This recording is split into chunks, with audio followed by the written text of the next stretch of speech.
आज मुलाकात हुई अखिलेश यादव और जयंत चौधरी की।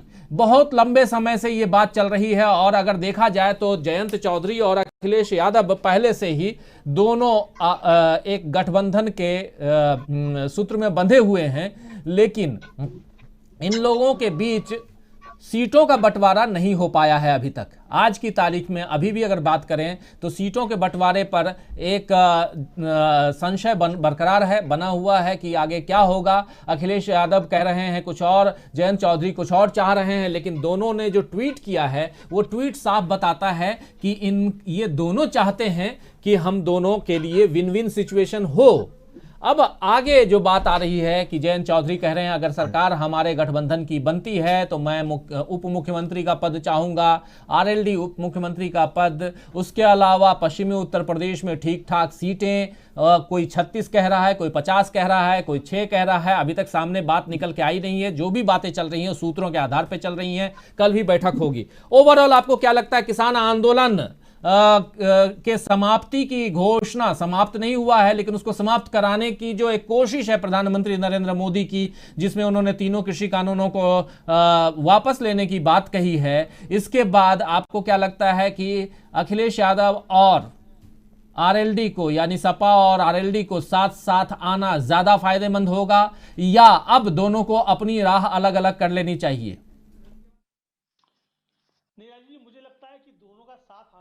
जी की आवाज बढ़ाइए। फायदेमंद होगा,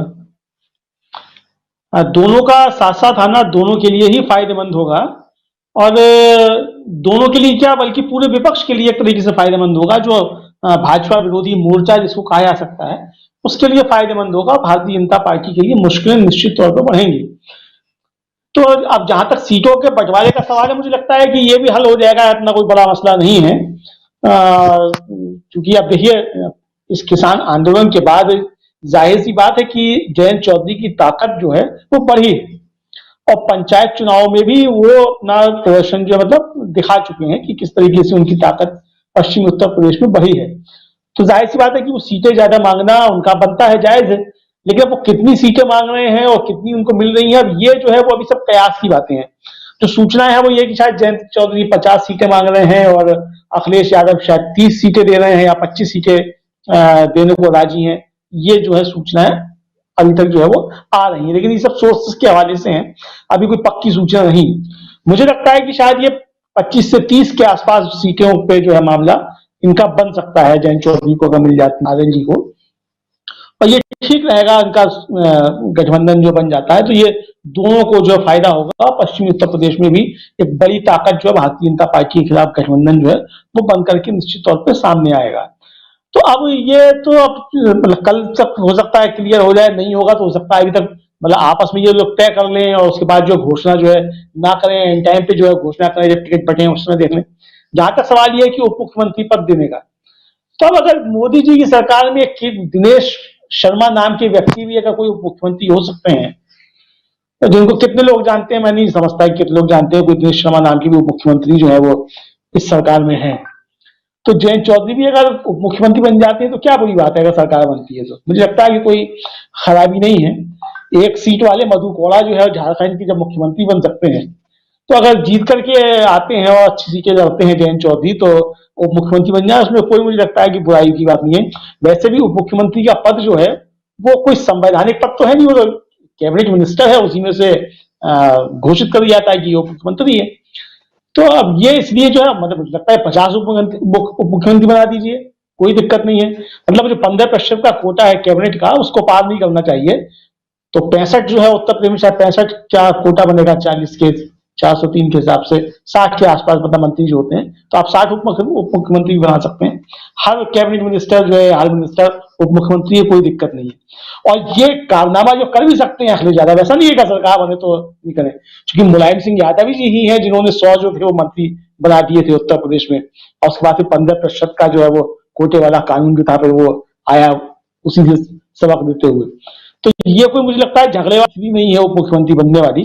जो बात है वो सीटों के बंटवारे को लेकर के होगी, और मुझे लगता है कि वो भी शायद जो है वो सॉर्ट आउट हो गया। हालांकि जिस तरीके से बीच में प्रियंका गांधी से मुलाकात जयंत चौधरी की हुई, और मैं फिर कहूंगा कि ये जो प्रियंका गांधी के जो सलाहकार लोग हैं जो मैनेज कर रहे हैं सर, उनकी अपरिपक्वता कहा जाएगा कि उन्होंने इस तरीके से जो है वो मैनेज करने की जो थी वो कोशिश की, वो सामने सब चीजें आ गई और कोई बात बनी भी नहीं। तो हो सकता है कि अगर अंदरूनी तौर पर कुछ बातचीत होती तो ये सार्स हो जाता। हो सकता है कि इसके बाद ही अखिलेश यादव जो है वो जो चर्चाएं ये थी कि अखिलेश यादव ने जो है वो जयंत चौधरी के फोन उठाना बंद कर दिए थे। ये चर्चाएं हैं, मतलब कोई कुछ नहीं है, पक्की बात नहीं कही जा सकती है। और उसके बाद ही फिर जो है ये सब बातें बनी। तो हो सकता है कि जयंत चौधरी ने भी इसी तैयार हो गए हो अखिलेश यादव पे एक दबाव बनाने के लिए कि बात हाँ करते हो तो करो वरना हम चले दूसरे रास्ते। तो ये भी एक दबाव की राजनीति हो सकती है और ये चलती है। मतलब जब भी कोई गठबंधन होते हैं तो इस तरीके की राजनीति चलती है। बहरहाल जहां तक ये है कि ममता बनर्जी उत्तर प्रदेश में आती हैं और क्या करती हैं, तो ममता बनर्जी आए चाहे ओवैसी आए कोई आए, वो देखिए सबको अधिकार है लड़ने का। उत्तर प्रदेश में उनका यूनिट है ऑलरेडी ममता जी की। तो वो क्या करती है वो एक अलग का मसला है, लेकिन मुझे नहीं लगता है कि कोई इफेक्टिव चीज जो है वो यहाँ हुई। क्योंकि देखिए जो भी है अब लड़ाई वो स्पष्ट होने लगी है कि लड़ाई तो अब समाजवादी पार्टी से ही हो रही है, भारतीय जनता पार्टी। अब इसमें कौन तीसरा चौथा मतलब कोण बनता है, त्रिकोणीय होती है चतुष्कोणीय होती है, ये थोड़ा थोड़ा खुलता जाएगा, आने वाला समय बताएगा। जी राजीव, देखिए राजीव जी मुझे लगता है कि ऐसी परिस्थितियां हो भी सकती हैं, मतलब कुछ इनकार नहीं किया जा सकता है परिस्थितियों से। लेकिन मुझको लगता है कि भारतीय जनता पार्टी या तो बहुत नुकसान में जाएगी और या फिर भारतीय जनता पार्टी सरकार बनाएगी। अब वो इसलिए कह रहा हूं कि अगर त्रिशंकु विधानसभा बनती है जैसी कि आशंकाएं बहुत सी व्यक्त की जा रही हैं, ऐसी स्थिति में फिर महाराष्ट्र जो है उत्तर प्रदेश में दोहराता हुआ मुझे देखता है दिखाई नहीं पड़ेगा। क्योंकि महाराष्ट्र में उद्धव ठाकरे थे, महाराष्ट्र में शरद पवार थे, और दोनों मजबूत लोग थे जिन्होंने मोदी जी की आंख में आंख डाल के बात की और पलटी हुई बाजी जो थी वो उन्होंने अपने पक्ष में कर दी। ना तो अखिलेश यादव उद्धव ठाकरे हैं और ना मायावती शरद पवार हैं और ना अभी प्रियंका गांधी जो है वो इस स्थिति में है कि महाराष्ट्र जैसी स्थिति यहां हो, मुझे जो लगता है। तो इसलिए अगर त्रिशंकु विधानसभा की स्थिति है, मैं फिर कह रहा हूं कि अगर त्रिशंकु विधानसभा की स्थिति बनेगी, ऐसी स्थिति में फिर सरकार भारतीय जनता पार्टी ही बनाएगी। क्योंकि अखिलेश यादव का जो गठबंधन हो रहा है वो छोटे छोटे दलों के साथ हो रहा है, और मान लीजिए वो 5-5, 10-10 करके भी अगर मान लीजिए वो आते हैं और ये स्थिति बनती है, तो ऐसे में आप ये तय मान के चलिए कि बीएसपी तो जाएगी जाएगी भारतीय जनता पार्टी के साथ, उसकी जो भी स्थिति हो जाए, 10 सीटें हैं, 5 सीटें हैं, 2 सीटें हैं, जो भी हैं। तो ये जो अखिलेश यादव के गठबंधन के छोटे छोटे साथी होंगे, इन पे सबसे पहला दांव भारतीय जनता पार्टी लगाएगी, और ये लगाने के लिए उसके पास संसाधन है, केंद्र की एजेंसियां हैं, वो सब चीजें हैं।